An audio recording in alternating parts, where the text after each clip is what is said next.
So Juneteenth on Farish, you guys, it's a celebration of culture, June 22nd, down on the historic Farish Street. We're going to talk about that a little bit. Monique, thank you for joining us. Thank you for having me. It's great to have you here. So, of course, you're here every year talking about Juneteenth. They know what's happening. It's the biggest street party of the summer, happening on June 22nd, of course, 5 to 10 p.m. So, for those people who don't know how you got involved, talk about, you growing up and being a transplant here and what happened where you were and where you grew up and what happened to those festivals and why that inspired you to come down here and start Juneteenth. Awesome. So I am originally from Milwaukee, Wisconsin. We actually host one of the largest festivals in the States. It's a pretty huge festival. It's been going on for quite some time. It's been going on all of my life. And I've been fortunate to work with the organization that put it together back home. So I've always been a part of Juneteenth. I was actually Miss Juneteenth back in my teenage years. So Juneteenth holds a special place in my heart. So when I moved down here, there was a couple of small collectives doing things, but I wanted to try to bring that big festival here. So I enlisted the help of several wonderful people, and we have been able to create one of the biggest festivals here in Jackson, Mississippi that celebrates the culture, and it is 8 years running now. This is the 8th year.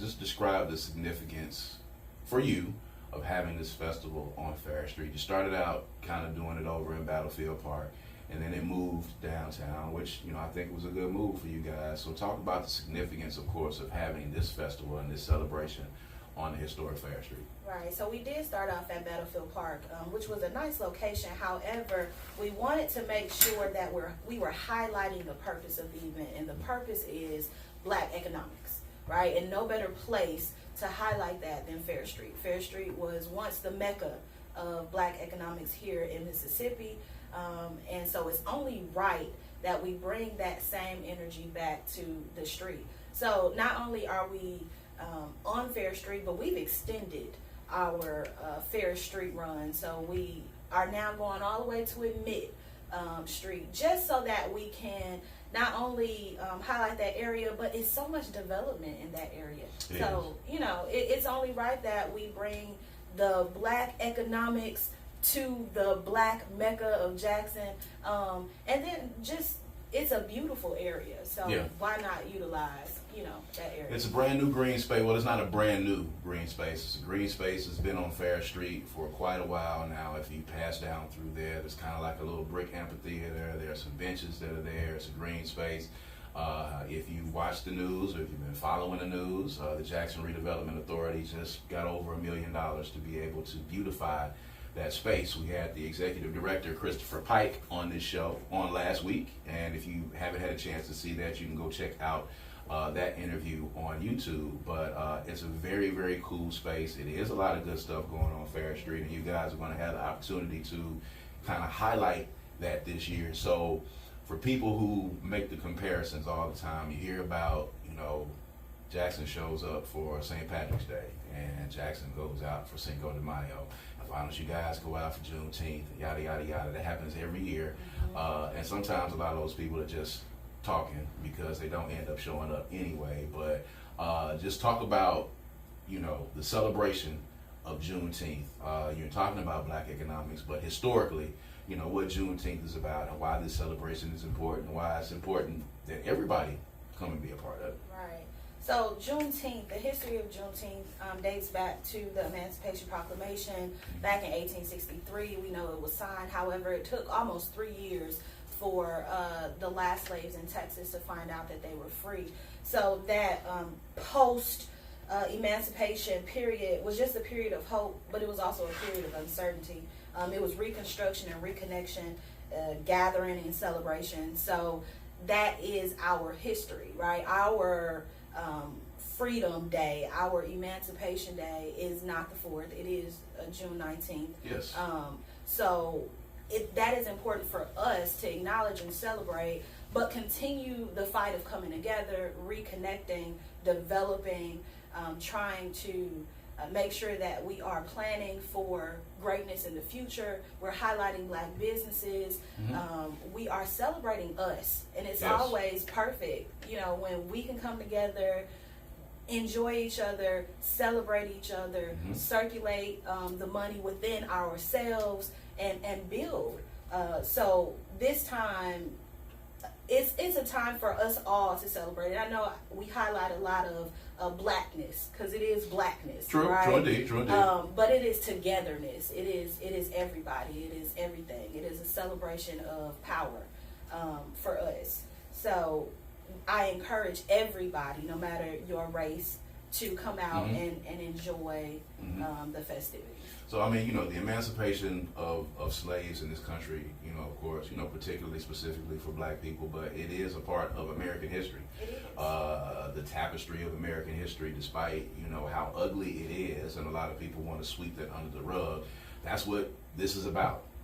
So, I tell people personally that, this is not the same thing as St. Patrick's Day. This is not the same thing as Cinco de Mayo. So, if you're looking for an event that just gives you a mindless reason for you to come and party and drink, this is not it. Because at this celebration, the ancestors will be honored at this celebration. But you will have a chance to do all of that other stuff that goes on in the celebrations as well. So talk about that a little bit for someone that has not been down on Farish Street for this celebration over the 8 years. Tell them what they are in store for. So Juneteenth on Farish is the biggest block party ever. We are out there 60 plus vendors strong of food and clothing and everything you can think of. We have specials for the kids. We'll have entertainment. It is the family reunion of all family reunions. We have a lot of food vendors. We have clothing vendors. We have Eddie Wright Barbecue is coming out. We have some Zoe's Wings and things. We have several things going on. We have Anissa Hampton performing. So it is the biggest block party of the year. So the vibe is going to be bring your lawn chairs, bring your blankets, bring your children, bring your grandma, bring your aunties and uncles, and your umbrella, because even though we moved it to 5 o'clock, it's still a little warm out there. It is. It is. But come have a good time, and it's always family friendly. It's always a good vibe. It's never anything but just love and positivity. Good. And what can people do if they want to help? We always hear these conversations. I always wait till the Monday after Cinco de Mayo and after the St. Patrick's Day parade, because inevitably, there's a slew of posts about, what about Juneteenth? What about Juneteenth? Well, you have an opportunity to participate and to help, and I know you guys are always looking for people to come down and be a part of the team. A small squad of people putting this together, but if they're interested in joining and being a part of this, how can they join up? Yeah, always. We're always looking for help. We're always looking for vendors. If you want to be a part of it, you can reach out to me on my cell phone at 601-927-8867. You can reach out to us on our Facebook page. That's Juneteenth on Farish. There is a form on that page that you can just sign up real quick to be a vendor. It doesn't take much.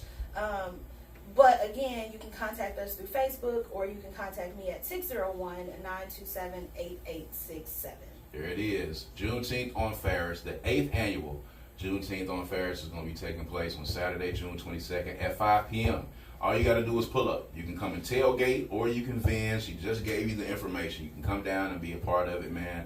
Going to be extending down the street using the new green space that is on Farish Street. So if you haven't had a chance to do that, you'll have a chance to come out there and hang out as well and partake and be a part of that and come and celebrate culture on June 22nd, man, for the Juneteenth Festival. A lot of Juneteenth events are going to take place starting this weekend. Juneteenth on Farish is on the back end of the week, but starting on the 15th, there's all kinds of stuff going on. There's a concert actually happening on Juneteenth, on June the 19th, that you can be a part of. Shouts out to the GEP Network. They're doing an old school funk festival on June the 19th. And then you come into Saturday, into Juneteenth on Farish. It's Juneteenth on Farish after party right after that at 440 Jackson. So it's a lot of good stuff going on for you to be able to celebrate Juneteenth. You can't say that you didn't hear about it. And you can't say that Jackson does not have something going on. And you can't say, hey, I was hanging out at St. Patrick's Day, but when are we going to do something for Juneteenth? We're doing something for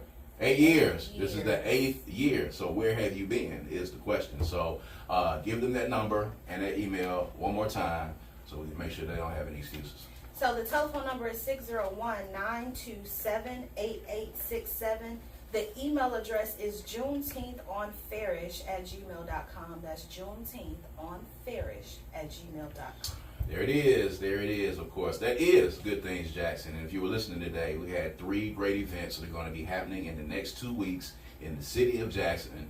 And you need to make sure that you participate in them. The Jackson Tattoo, Soul, and Arts Festival is coming up this weekend, Father's Day weekend. And then on next weekend, the VHS Wrestling Show is going to be at the Hideaway. And then Juneteenth on Farish is going to be the next day, on the 22nd. On Farish Street, so make sure you partake in that, of course, and make sure you keep tuning in to the Good Things Jackson show, and keep up with all the Good Things Jackson, because that's what we're going to be talking about here. We're going to change the narrative about the city of Jackson. All right, so we're going to holler at you guys next time. This has been the Good Things Jackson show. I've been your host,